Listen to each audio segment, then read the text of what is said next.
Hello guys, my name is doctor Deepak Anjana, currently doing internship at MJ medical college Indore. और आज हमारे साथ दो डॉक्टर हैं, डॉक्टर सौरभ दुबे सर और डॉक्टर सौरभ शारदा सर, जो हमारे एमवाई हॉस्पिटल में डर्मा डिपार्टमेंट में Saurabh Dubey sir senior resident हैं और Saurabh Sharda sir third year resident हैं। तो आज इनसे हम जानेंगे कि इनकी जो डर्मा की जर्नी है अब तक की, और कैसे ब्रांच सिलेक्शन और चीजें करनी है। So welcome Saurabh Dubey sir, please can you please introduce your self.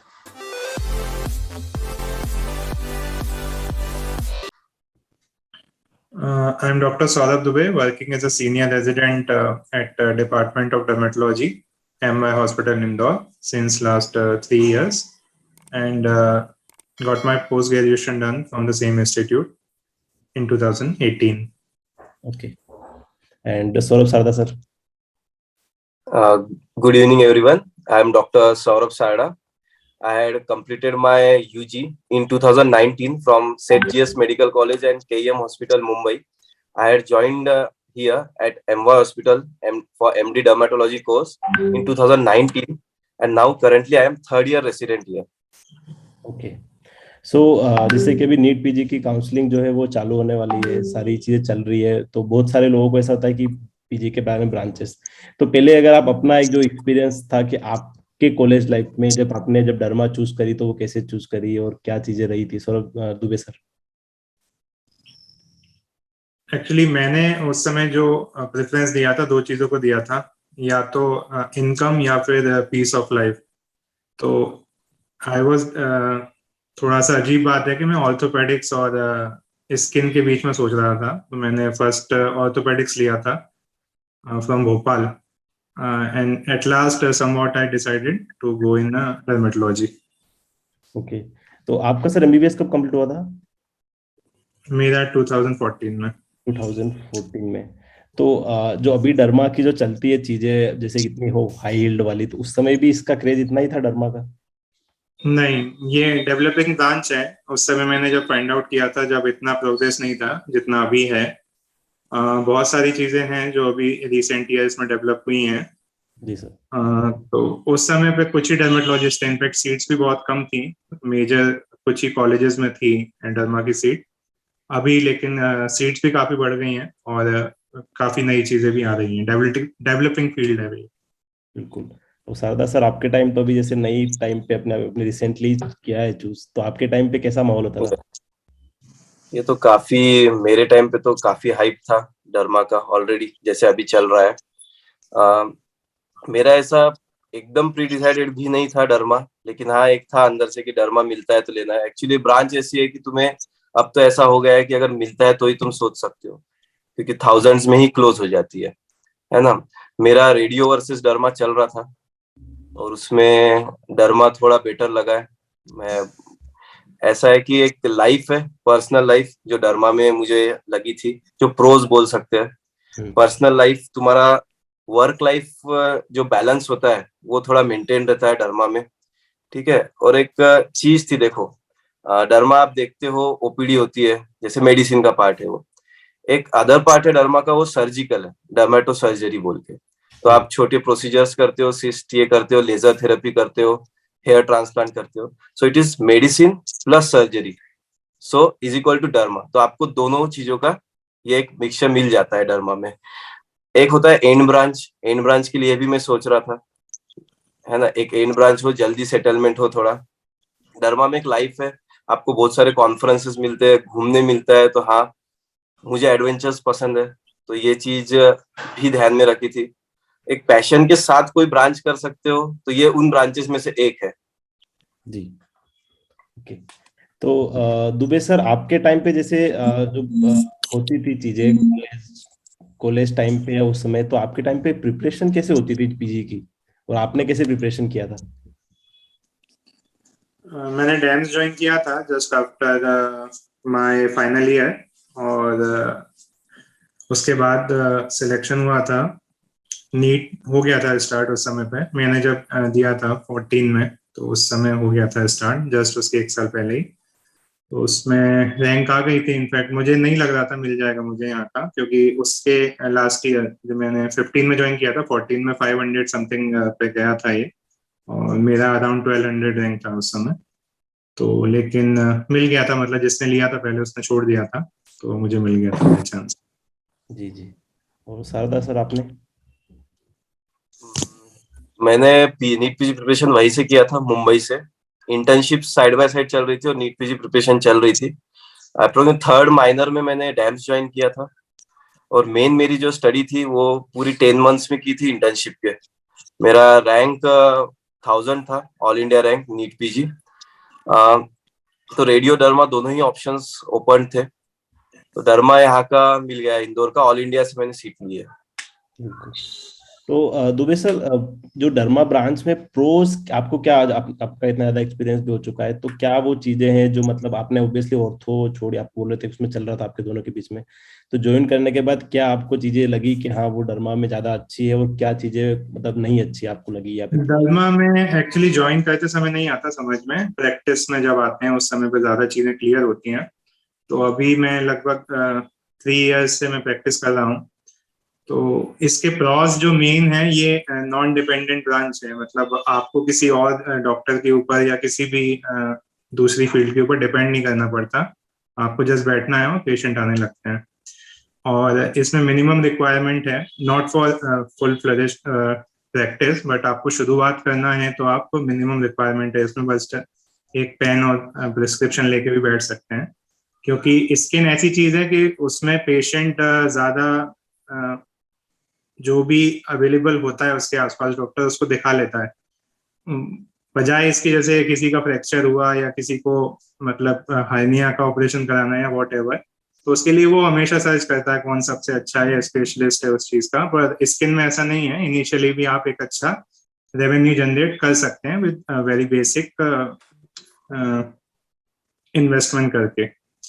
दूसरी चीज ये है कि इसमें आप एक चीज होती है ना, you are your own boss, तो उस वही चीज है। इसमें क्या रहता है कि आपका टाइम आप डिसाइड करते हैं, पेशेंट डिसाइड नहीं करता।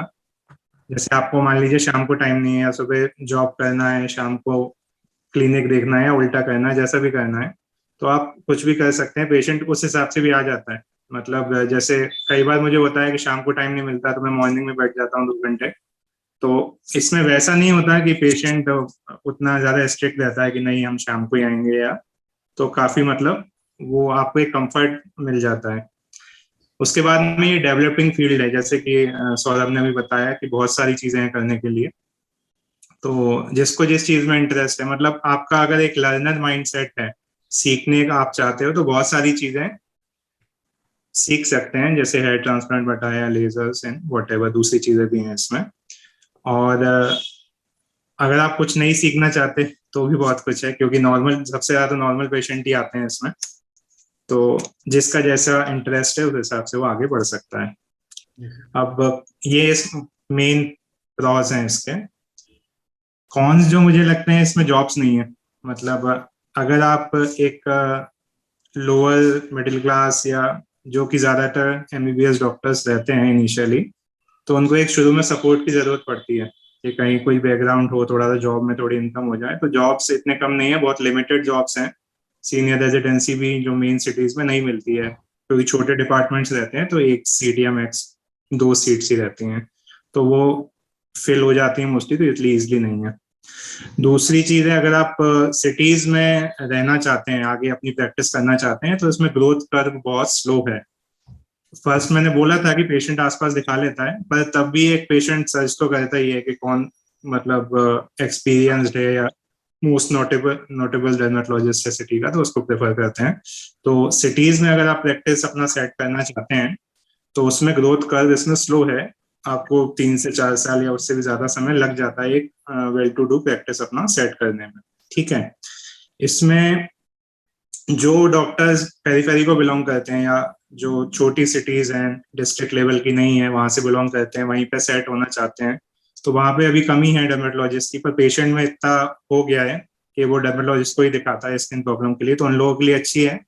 या फिर जो लोग जिनका बैकग्राउंड है, एक डॉक्टर फैमिली का बैकग्राउंड है, ऑलरेडी सब सेटअप है, तो उनके लिए भी अच्छी ब्रांच है ये काफी, क्योंकि उन्होंने शुरू का थोड़ा सा उनका स्ट्रगल कम हो जाता है। तो ये मेन कॉन्सेप्ट, ये मेजर कॉन्स नहीं है कुछ, ये सब टाइम के साथ आप कवर अप कर सकते हैं। बिल्कुल। और पर्टिकुलर आई थिंक इंसान के हिसाब से भी वो चीजें डिपेंड करती है कौन किस टाइप की चीजें कर रहा है। हाँ, किसका कैसा इंटरेस्ट है उस पर डिपेंड करता है। तो और सरदार शारदा सर, आपका क्या एक्सपीरियंस रहा अभी कोविड के टाइम में भी, और अभी जो प्रैक्टिस चल रही है आपकी, थर्ड ईयर खत्म होने वाला है?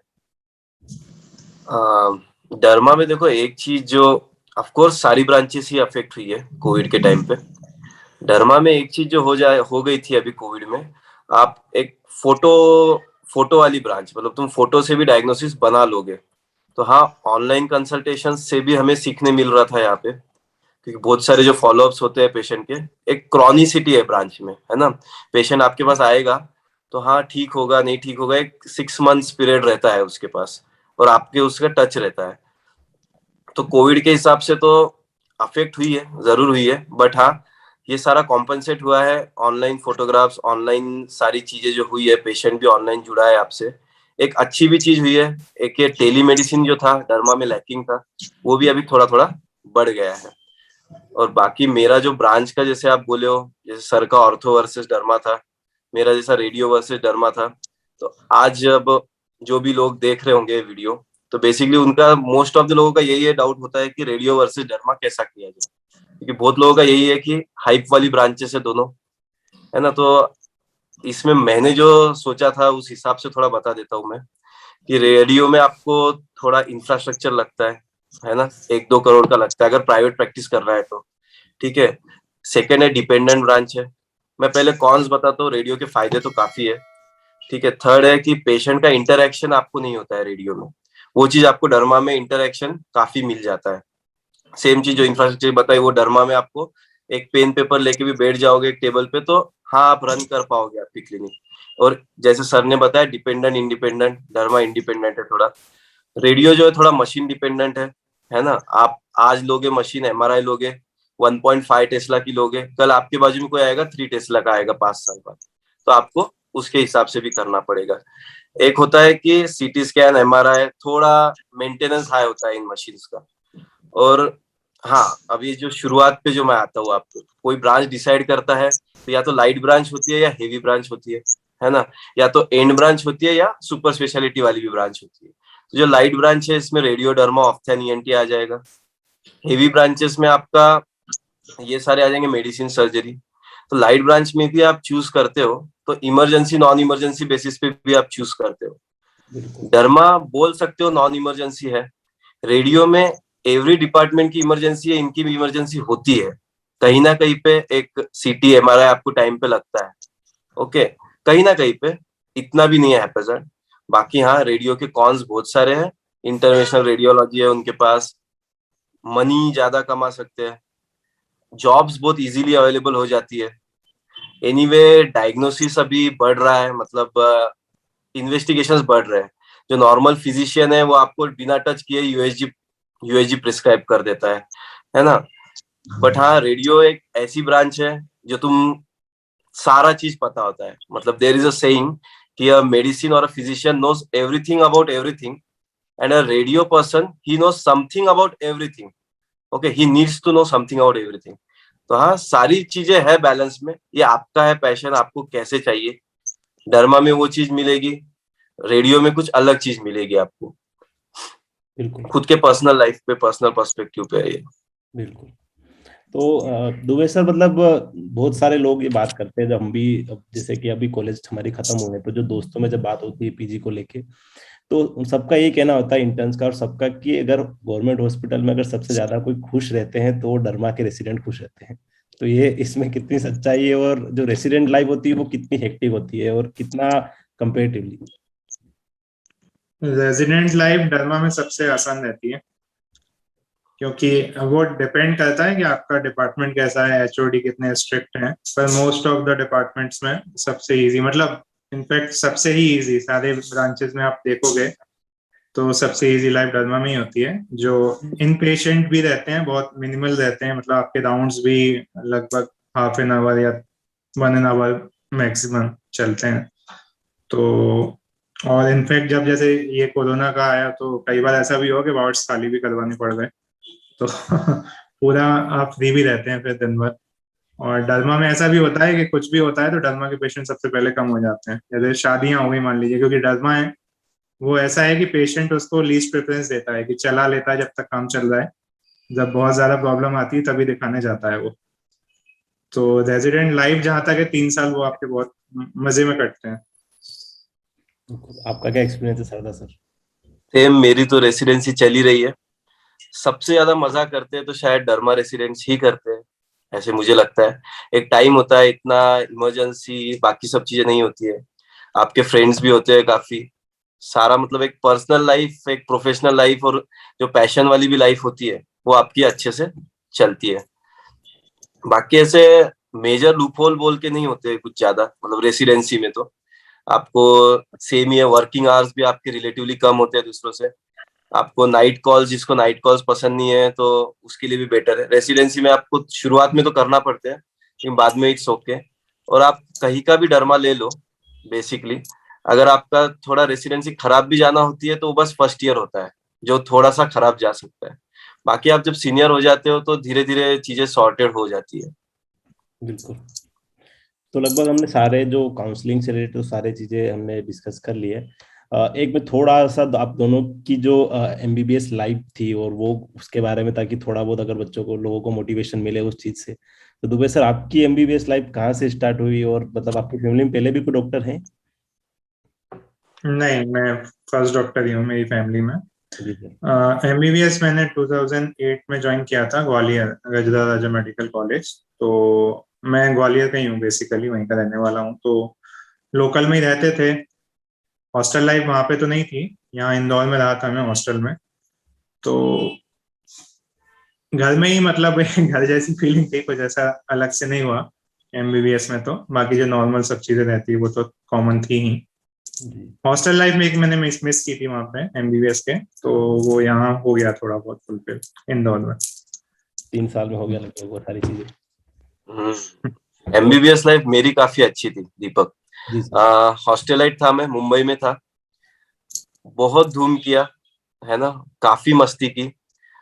ऐसे बोल सकते हो कि शुरुआत के 3-4 साल तो पढ़ाई की ही नहीं थी, है ना। जो भी मैंने अचीव किया है ये सारा मेरा इंटर्नशिप पीरियड में ही किया है।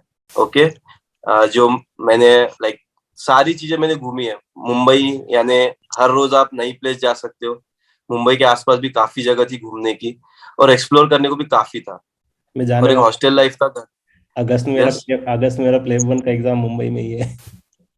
अच्छा, तो फिर पक्का जाना है ना। जी। और एक जो था पढ़ाई वाला फेज जब आया मेरा इंटर्नशिप का, तो पढ़ाई भी जम के की थी। देखो, रात रात भर सोया नहीं हूँ उस इंटर्नशिप के पीरियड में। तो बहुत लोग सोते नहीं, बट मेरा लग भी अच्छा था कि मेरा हो भी गया उस हिसाब से, है ना। रात रात भर पढ़ा है, और एक इंटर्नशिप में काफी पढ़ाई स्ट्रिक्ट प्रोटोकॉल किया। इंटर्नशिप में पढ़ाई मतलब आपने कैसे करी? क्योंकि जैसे मेरी खुद की इंटर्नशिप 1 साल की निकल गई है, और ज्यादातर की जो इंटर्नशिप है वो ऐसी निकलती है कि उसमें ज्यादातर लोगों की पढ़ाई होती ही नहीं है। तो कुछ टिप्स। हम्म, एक ऐसा है, इसका तो मैं थोड़ा 2 मिनट एक्स्ट्रा लूंगा इसमें।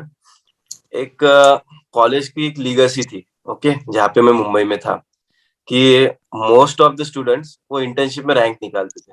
तो देखो, एक पॉजिटिविटी डेवलप हुई हुई थी वहां पे, कि हाँ इंटर्नशिप में तुम करोगे तो रैंक निकलेगा। अब इसमें पढ़ाई का प्रोटोकॉल कैसा था कि 3 रीडिंग तो मिनिमम करना होती है, minimum 3 reading of 19 subjects. Okay. First reading आप करोगे 6 मंथ्स में, सेकेंड रीडिंग आप करोगे 3 मंथ्स में, और फाइनल रीडिंग 1 मंथ। और अगर फोर्थ हो जाती है तो तुम्हारा 1000 में पक्का है, ऐसा मानते थे। ओके। एक चीज समझो, आप इंटर्नशिप में आप पे प्रेशर रिलेटिवली कम होता है, जो रिपीट करके जाता है उस पे प्रेशर रिलेटिवली थोड़ा आपसे ज्यादा होता है। हम्म। ओके। आपको 19 सब्जेक्ट अब तो काफी इजी हो गया है, वीडियोस है आपके पास। ओके। अभी तो जो प्रिपेयर कर रहे हो आप 6 मंथ, जो मैं बोला हूँ फर्स्ट रीड में, वो अगर कुछ भी नहीं किया तो आपने नोट्स पढ़ना है। अब तो बहुत इजी हो गया था, मेरे टाइम पे मैंने गाइड बुक्स भी की थी। हाँ, मैरो भी था मेरे टाइम पे, मैंने मैरो भी यूज किया है, मैंने प्रेपलैडर भी यूज किया है, और मैं डैम्स का भी स्टूडेंट था। तो ये चीजें आपको ईज बना के देती है। ओके। अब इंटर्नशिप में पढ़ाई कैसे करते हैं, ये बहुत ही इंपॉर्टेंट, बहुत लोग पूछते हैं कैसे करते हैं। अब आप इंटर्नशिप को जा रहे हो, ठीक है, कई पोस्टिंग है आपकी 3 आवर्स 4 आवर्स की है, मान लो कंटिन्यूएशन में। तो वहां पे ऐसे भी इंटर्न को देखो एकदम हेक्टिक काम देते नहीं है कोई, समझ रहे हो, थोड़ा बैठा ही रहता है, वो बैठने का ही काम होता है उसका। तो आप तब घर पे कुछ पढ़ लो, और मैरो का वहां पे क्यू बैंक सॉल्व करते बैठो। ओके, समझ रहे हो। या क्यू बैंक नहीं तो आप मैरो के पर्ल्स कर लो। तो ये जो टाइम जो 3-4 आवर्स आपका वेस्ट होने वाला था, आप कहीं ना कहीं यूटिलाइज कर रहे हो। अब कभी कभी क्या होता है, इंटर्नशिप में आपकी 12 आवर्स की ड्यूटी होती है, ओके, और मिनिमम आप 6 to 7 आवर्स तो सोते ही है उसके बाद, तो आपके पास बच जाते हैं शायद 4 आवर्स दिन में।